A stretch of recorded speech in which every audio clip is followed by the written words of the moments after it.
Welcome to Lakshmi's kitchen. ఈరోజు మనం మామిడికాయతో చేపల కూర చేసుకుందామండి. ముందుగా స్టవ్ వెలిగించి పాత్ర పెట్టుకోవాలి. మనం సరిపడా ఆయిల్ వేసుకోవాలి.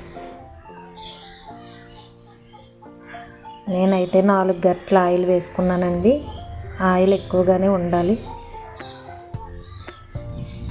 ఆయిల్ వేడయ్యాక 2 మీడియం సైజు ఉల్లిపాయలు చిన్న ముక్కలుగా కట్ చేసుకుని వేసుకోవాలి. వేసుకున్న తర్వాత మూత పెట్టుకుని మగ్గించుకోవాలి. మూత తీసి చూద్దామండి. ఒకసారి ఈ విధంగా కలుపుకోవాలి. మరలా ఒకసారి మూత పెట్టి మగ్గించనిద్దాం. మూత తీసి చూద్దామండి. ఈ విధంగా ఉన్నప్పుడు మెంతి పొడి అండి, అది కొంచెం చిటికెడు మెంతి పొడి వేసుకోవాలి. వేయించి మెంతుల్ని పొడి చేసుకున్న పొడిని వేసుకోవాలి. అలాగే ధనియాల పొడి అండి, అది ధనియాల పొడిని వేసుకోవాలి. వేసుకున్న తర్వాత మంచిగా ఈ నూనెలో ఉల్లిపాయలతో పాటు వేగనివ్వాలి. వేగిన తర్వాత ఒక 5-6 పచ్చిమిరపకాయలు వేసుకోవాలి. చేపల కూరలో పచ్చిమిరపకాయలు ఎక్కువే ఉండాలి కదండి. ఈ విధంగా వేసిన తర్వాత ఒక 3 మీడియం సైజు టమాటాలను ఈ విధంగా చిన్న ముక్కలుగా కట్ చేసుకుని మిక్సీ వేసుకుని ఈ విధంగా పేస్ట్ను వేసుకోవాలి. వేసి ఇదంతా కలిపి మూత పెట్టి మగ్గనివ్వాలి. మూత తీసి చూద్దామండి. ఒకసారి ఈ విధంగా కలుపుదాం. చక్కగా మగ్గుతుందండి. నూనెలో బాగా ఉడుకుతుంది.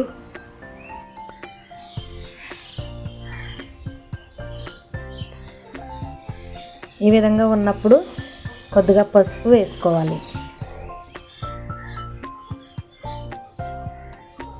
పసుపు వేసిన తర్వాత 2 స్పూన్లు కారం వేసుకోవాలి.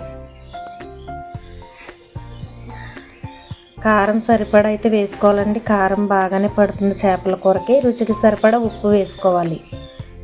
మీరు తినే కారాన్ని బట్టి కారం మంచిగా వేసుకోవాలండి. ఈ విధంగా కారం వేసిన తర్వాత ఈ విధంగా ఒకసారి ఈ విధంగా కలిపి మగ్గనివ్వాలి. కారం కూడా నూనెలో ఈ విధంగా మగ్గనివ్వాలి. ఈ విధంగా మగ్గిన తర్వాత మనం కూరకు సరిపడా వాటర్ వేసుకోవాలి.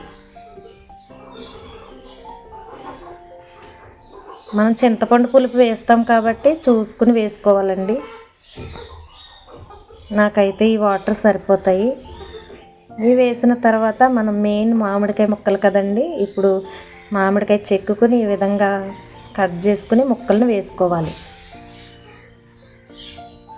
ఈ మామిడికాయ పులుపు అయితే అసలు చాలా బాగుంటుందండి చేపల కూరకి. మూత పెట్టి కొంచెం సేపు ఉడికిన తర్వాత మూత తీసి చూద్దామండి. బాగా ఉడుకుతుందండి, మసులుతుంది. ఈ విధంగా ఉన్నప్పుడు ముందుగా శుభ్రం చేసుకుని పక్కన పెట్టుకున్న చేప ముక్కల్ని వేసుకోవాలి. ఈ విధంగా వేసేసుకుని ఒకసారి పాత్రని ఇటు అటు ఆ ముక్కను మునిగే వరకు ఈ విధంగా కదపాలి. సరి చేసుకుంటూ కదుపుకొని ఈ విధంగా మూత పెట్టుకుని ఒక 2-3 నిమిషాలు ఉడకనివ్వాలి. చక్కగా ఈ విధంగా ఉడుకుతుంది కదండి.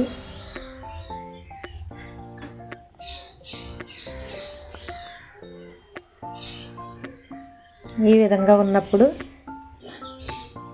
మనం ముందుగా చింతపండు నానబెట్టుకుని ఆ చింతపండు తీసుకున్న ఆ రసాన్ని ఇందులో వేసుకోవాలి. పులుపు సరిపడా వేసుకోవాలండి. మీరు తినేదాన్ని బట్టి చేపల కూర కాబట్టి పులుపు ఎక్కువే బాగుంటుంది. మనం మామిడికాయ ముక్కలు వేసాం కాబట్టి పులుపు చూసుకుని వేసుకోవాలి. చూద్దామండి. పులుపు వేసిన తర్వాత ఇలా ఉడుకుతుంది కదండి.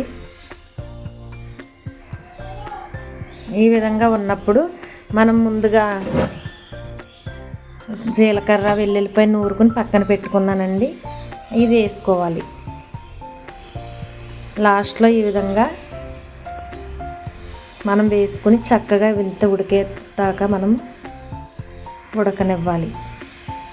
ఈ చేపల కూర అయితే మామిడికాయ చేపల కూర అయితే చాలా రుచిగా ఉంటుందండి. మనం వండుతుంటేనే మన నోట్లో నీళ్ళు ఊరేంతగా అంత బాగుంటుంది. నేను ఇందులో అయితే అల్లము, కరివేపాకు, కొత్తిమీర అసలు ఏమీ వేయలేదండి. ఎందుకంటే మామిడికాయ చేపల ఫ్లేవరే కావాలి కాబట్టి. మళ్ళీ అవన్నీ కలిసి మళ్ళీ వేరే రుచి అయిపోతుంది కాబట్టి నేను ఈ విధంగా వేయలేదండి. ఇదిగో చక్కగా ఉడుకుతుందండి.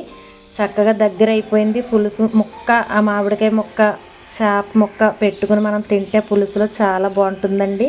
మరి కూర అయితే రెడీ అయిపోయింది. మరి మీకు ఈ కూర నచ్చినట్లయితే, మన వీడియో నచ్చినట్లయితే లైక్, షేర్, సబ్స్క్రైబ్ చేసి సపోర్ట్ చేయండి. మరిన్ని వీడియోల కోసం మన ఛానల్ని సపోర్ట్ చేయండి. మరి ఇంకెంతకన్నా ఆలస్యం, మరొక వీడియోతో మీ ముందుకు వస్తాను. ఓకే అండి, బాయ్.